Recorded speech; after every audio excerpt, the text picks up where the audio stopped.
Hey friend, welcome back to Bible Tract Echoes. I'm Micah McCurry, your host. Thank you so much for joining me right here today. This week on the program, I'd like to speak to you about something that could be a matter of life or death.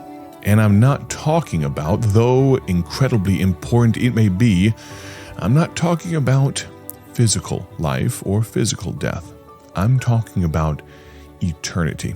I'm talking about something, a particular notion that just might affect someone's eternity, their eternal life, or an undying eternal death. I'm talking about tracts.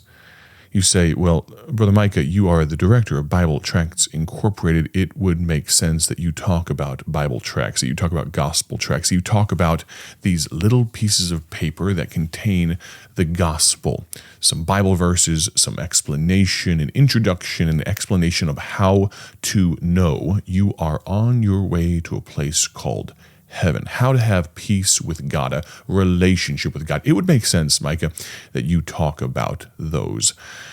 Well, the reason I'm talking to you about these little tracts right now is because I have developed the notion, the idea that we are struggling with hindrances to our usage of tracts. I could tell you story after story of people that have accepted Christ as a result of tracts. My father-in-law was preaching not long ago. He's been a preacher for 40 plus years, and he was telling a not too distant past story. A dear man in our church who passed away not long ago, but he was a driver for airport pickups. He was picking someone up at the Midway Airport in Chicago, and he knew the area pretty well. Their flight got delayed, and so he was driving around just looking for a place to stop, and he needed to heed the call of nature. He needed to use the restroom, and so he pulled over. There was a porta potty in a park there near Midway, and so what did he do? He went to the restroom, and he left a gospel tract. And that gospel tract, with our church's information on it, my father-in-law being the pastor there in Dwight for 40-something years in Dwight, Illinois, that gospel tract was picked up, and it was read, and someone had questions. And that gospel tract resulted in a group of people. This person that picked it up, read the gospel tract, was so intrigued by it, they folded it gingerly, tentatively, and put it in their wallet. And they called the church and asked for the pastor if he would be willing to come and explain what this gospel tract really had to say and provide a little bit more introduction. And a group of people, that person and some of their friends, ended up accepting Christ because of one gospel tract. Now, that's just one story. We've had literally hundreds over even just the last calendar 12 months, literally hundreds that have let us know they've accepted Christ because of tracts. And they're so easy to use, but there are hindrances. There are stumbling blocks. Now, what is a hindrance? That's a big word. The act of impeding or restraining motion. And in this case, we're talking about positive motion. We're talking about Great Commission motion. We're talking about gospel motion. Hindrance of gospel tracts. It's an impediment. That which stops progression or advance in obstruction. Well, today I want to talk to you about a hindrance to using tracts. Lord willing, at the end of the program, I'm going to tell you about a specific tract that I'd encourage you to order from our website, BibleTractsInc.org, and you can order them for free. Our ministry has been putting them out for over 80 years for free as the Lord provides. But before we do that, before you'd even consider using a gospel tract, I want to talk about a hindrance. This one might infect and affect all of us. I'm talking about self-confidence. Self-confidence has been a stumbling block, a hindrance, an obstruction, an impediment to many a good idea. You know, ideas, there's millions of good ideas. Execution, on the other hand, the act of following through, That is much harder. You ever thought of something, some invention, and you never did anything with it, and then you see on TV an advertisement for the exact thing, or maybe you watched a show like, I don't know, Shark Tank or something. Hey, I had that idea, but maybe you didn't have the self-confidence to follow through on the idea. Now someone else is a millionaire. Well, far more important than having a large company, very much more profound than a bank account that is busting at the seams, or having a bunch of people in a C-suite that report to you as the CEO. Far more important than that is being faithful to God's command. Go ye into all the world and preach the gospel. Well, it is a command. It was not the great suggestion. It was the great commission. And as God's last command, he hasn't countermanded that. He has not counteracted. He has not said, well, actually, I was kidding about that 2,000 years ago. The last thing I said before I left for heaven, I was joking. No, it is still a commission. It's still a command. It's still great. It's still weighty. It's still a responsibility for you and for me. But our biggest hindrance, and this is why I'm talking about this one first. We'll have 4 others, Lord willing, we'll talk about this week. But the reason I'm talking about this one first is because often I am my greatest enemy. Now, for me personally, I don't often get irritated at the mistakes of others. Honestly, I'm pretty laissez-faire. I'm pretty laid back. I'm not too high-strung most of the time, and I think my wife can attest to that. But there are some times when I can get a little chippy. I can get a little torqued, if you will. And you know what most of those times have in common? Me. It's almost morbidly amusing that I will get more irritated at myself for missing a turn while trying to pay attention to the GPS than I do just about anything else. And you know what? It costs me all of 4.5 minutes. I have to go down to the next exit. I have to turn around. And all the while I'm thinking, what an idiot you are, Micah. How did you miss that turn? I get so irritated at myself. And you know what? Not just in those momentary spats of anger, but just in general, I am my own worst enemy. And I think if we were honest, we would all say the same thing. Otherwise, we would be falling prey to a victim mentality where everything is someone else's fault. And that is not a truthful or a good place to live. Because if it's someone else's fault, then there's nothing I can do to fix it. And so that's not a place that we want to live.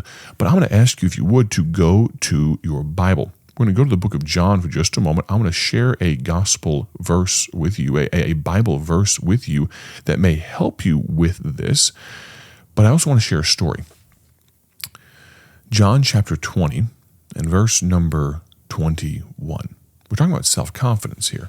But our confidence should not be, especially in this area, our confidence should not be in ourselves. Our confidence must be and should be in God. Let me give you a verse to prove that. John 20:21. Then said Jesus to them again, Peace be unto you. As my Father hath sent me, even so send I you. I enjoy the illustration of mailing a letter. Now, that's not something we do often. Usually, we send text messages, don't we? We call people. If I asked you, if we took a poll of all the listeners and said, how many of you have sent a text this week? We'd probably all raise our hands. If I asked you, have you visited that blue box down at the post office? It'd be far fewer of us. But think about those letters. You've mailed one before, right? In the middle, you have the address to whom the letter is being sent. The gospel is for everyone, for every man, woman, and child. And it was paid for in the top right-hand corner. Those stamps, well, they are stained in blood because Jesus Christ paid the penalty. One drop of his blood has enough atoning power for the entirety of the world. I'm so thankful for his sacrifice of himself. But then there's another part. There's the return address. There's the sender. What gives a letter power? You get junk mail all the time, don't you? New credit card, new cable, new satellite TV, new Sirius XM, you name it, whatever it may be. But the reason some of those get tore in half and thrown in the trash is because you don't have respect for the sender. Well, in this area of the gospel, God is the sender. And one day, you and I, blessed by, bought by the blood of the Lamb, will stop bouncing around this postal system of earth. The postal system does their best, I think, sometimes, but we mail a lot of tracts out, and sometimes they go to the oddest places, even though the address is correct. But you and I are going to leave this world behind and be returned to sender. Friend, our confidence should not be in how nice our envelope is, what we look like. Our confidence should not be in how smooth of a talker we are, or our charisma, or our personality. No. Our confidence is in He who sends us. That reminds me of a good old song, So Send I You. Song says this, so send I you to labor unrewarded, to serve unpaid, unloved, unsought, unknown, to bear rebuke, to suffer scorn and scoffing. So send I you to toil for me alone. You say, hold on, you're not encouraging me to use gospel tracts. Well, that song was written by a Canadian school teacher many years ago. Her name was Margaret Clarkson. She was born in 1915. She was a teacher in a gold mining camp in northern Ontario, Canada. Lonely, lonely life. She wanted to be a missionary on a foreign field, but her health, a physical disability, precluded her from being able to do that. And while meditating on that verse we read, John 20:21, God gave her this song. I already read the first verse. The second says this, so send I you to bind the bruised and broken, or wandering souls to work, to weep, to wake, to bear the burdens of a world aweary. So send I you to suffer for my sake. Now, I've bumped up against time today, so I won't tell you about this gospel tract. You can know. You can get it on our website, BibleTractsInc.org. You Can Know is the title. I'll tell you about it tomorrow, and I'll share more of this song. But I want you to think about, what are you allowing to hinder, to be a hindrance to using gospel tracts? First, right now, if you don't have them with you, you need them. So go order some for free on our website, BibleTractsInc.org. We'll talk more tomorrow. Have a great day for His glory. God bless.